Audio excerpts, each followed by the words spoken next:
Welcome you to the AT&T Halftime Report, and tonight we welcome the author of one of sports' greatest comeback stories. Sean Elliott's return to the NBA on March 14th, 7 months after a kidney transplant, not only had the fans in San Antonio on their feet, but fans everywhere. And it is our pleasure to welcome Sean Elliott to Studio A tonight. It's great to see you, Sean. Thanks for having me. Exactly. I haven't applauded anyone that's been here yet, Sean, but you're the miracle man, no question. I hear you. And you are. I mean, is it sunk in what you were able to do, playing 19 games in the regular season, playing the playoffs in that short a time after a kidney transplant? I haven't really thought about it too much, to be honest with you. I really believe that anybody in my position, especially players in this league, would have gone out and done the same thing. The future is a little cloudy, and you haven't helped matters much in your, you've indicated someone, maybe this is it. But the other night, after the series ended, you were kind of like, I kind of like the taste of this. We got you here. What are you going to do? Have you made up your mind yet? You know, about halfway through the comeback, I pretty much made up my mind. And I'm not going to say which way I was going, but after playing in the playoffs and just really, you know what the playoffs are like, just the atmosphere, the intensity of the games, it just it leaves a good taste in your mouth even when you're losing. I just enjoyed going out there and being on the floor every night. So it left a good taste in your mouth. So meaning that you were leaning on not coming back. Is that what you're telling us right now? I can put two and two together. I went to the University of North Carolina. Too, yeah. I'm taking the fifth on that one. Okay.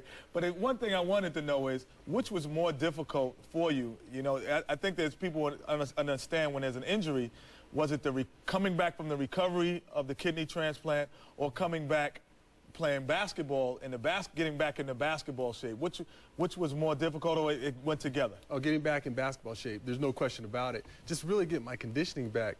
There were times I'd be out there running on the floor, running lines, and I was just telling myself, I don't know if I can do this. I really don't know if I can do this. Maybe I'm in over my head, and there were plenty of times where I was in that situation. Can you tell me what it was like to talk to your brother Noel before the transplant took place, and to know that he was going to be the one involved in the transplant, and how this all worked itself out, Sean?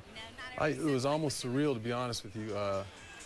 We talked about it several times, and really I never came out and asked him before I'd found out he was a match if he would give me a kidney. We never had that conversation. It was kind of unspoken. My whole family just realized that whatever I needed, they were going to be there for me. You have been an inspiration. That whole story has been. It's, again, great to have you with us tonight, Sean. When we come back, we'll talk Kings and Lakers. We'll talk Sonics and Jazz. We're talking Game 5s tonight. In that game at the Delta Center, Gary Payton scrambling around for 16 points. His Sonics are still in it, down 4.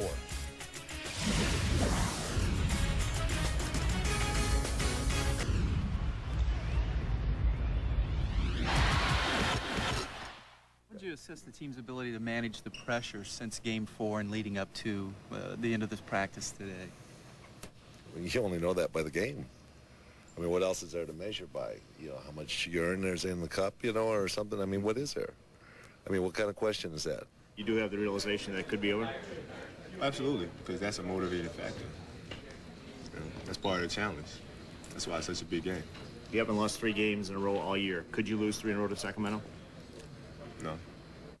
Well, what has happened when the Lakers have lost 2 in a row? They came back, beat Milwaukee badly, 117-89. After another 2-game losing streak, beat Utah badly, and then lost the last 2 games of the regular season, beat Sacramento in Game 1 of the series, 117-107. Game 5 comes your way tonight. That Phil Jackson exchange, one of the few times I think that I didn't understand the question or the answer. Anytime the Sacramento Kings play the Lakers, it's this up and down, shirts and skins kind of stuff. Do they have a chance tonight at Staples Center? There's no question they have a chance. I think really all the pressure is on the Lakers in this situation. Game 5, everybody thought it was going to be 3 and out. Those guys have to be a little nervous. They have the best regular season record. I think right now a lot of people in L.A. they're sipping a little bit stronger on those martinis and those cappuccinos. Maybe one more than the other at this point before Game 5. Now, what's happening in the game we're watching right now? Seattle hanging right with Utah. Seattle's hanging right in because Gary Payton has come to play. Karl Malone has come to play. So your stars are there, but you have the role players that have really stepped up. You have Brian Russell, who's come in, and every night he's going to give you the energy. He had his career playoff high with 26, but he's running the lanes and he's spreading the floor. But a guy who's playing even better is Rashard Lewis, 20 years old. He says, I can run the floor as well, get up and put it together. But see, he has the inside, and a lot of people didn't know. Sean didn't know. He asked me, he said, Kenny, I didn't know he could shoot this 3. He shoots the 3 as well. I mean, the young guy is not known around the league, obviously, but he is a very good player. 20 years old he is. 14 points in the first half. Peyton has 16. Karl Malone has 17, and that game is up in the air going to the final 24 minutes. Back to put the finishing touch on the AT&T Halftime Report in just a minute. Not only is Sean Elliott here, John and Dan Migdal from New York are here. They're CNNSI.com contest winners. And, New York, New York. Hanging nice out by they the named it computer. twice. Yeah. Don't open any emails that say I love you over there, please. We'll be back.